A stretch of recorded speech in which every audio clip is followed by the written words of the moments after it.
1 Samuel chapter 11. Saul strikes down the Ammonites. And Nahash the Ammonite came up and besieged Jabesh-Gilead. And all the men of Jabesh said to Nahash, "Cut a covenant with us, and we will serve you." But Nahash the Ammonite said to them, "I will cut it with you on this condition, that I will gouge out the right eye of every one of you, thus I will make it a reproach on all Israel." Then the elders of Jabesh said to him, "Let us alone for 7 days, that we may send messengers throughout the territory of Israel. Then if there is no one to save us, we will come out to you."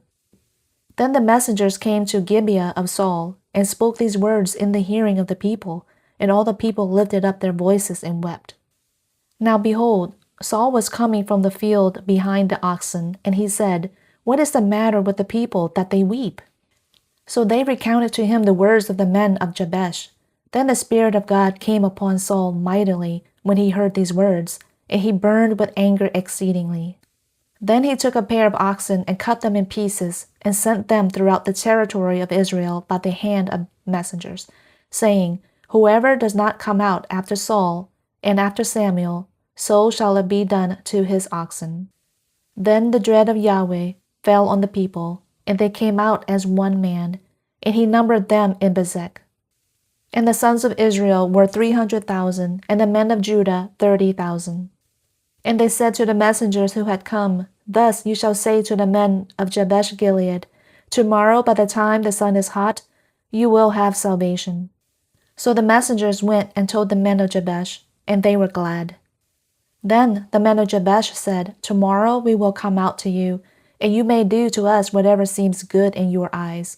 Then the next morning Saul put the people in 3 companies. And they came into the midst of the camp at the morning watch, and struck down the Ammonites until the heat of the day. Those who survived were scattered, so that no 2 of them were left together. Then the people said to Samuel, "Who is he that said, 'Shall Saul reign over us?' Bring the men, that we may put them to death." But Saul said, "Not a man shall be put to death this day, for today Yahweh has accomplished salvation in Israel." Then Samuel said to the people, "Come and let us go to Gilgal and renew the kingdom there." So all the people went to Gilgal, and there they made Saul king before Yahweh in Gilgal. There they also offered sacrifices of peace offerings before Yahweh, and there Saul and all the men of Israel were exceedingly glad.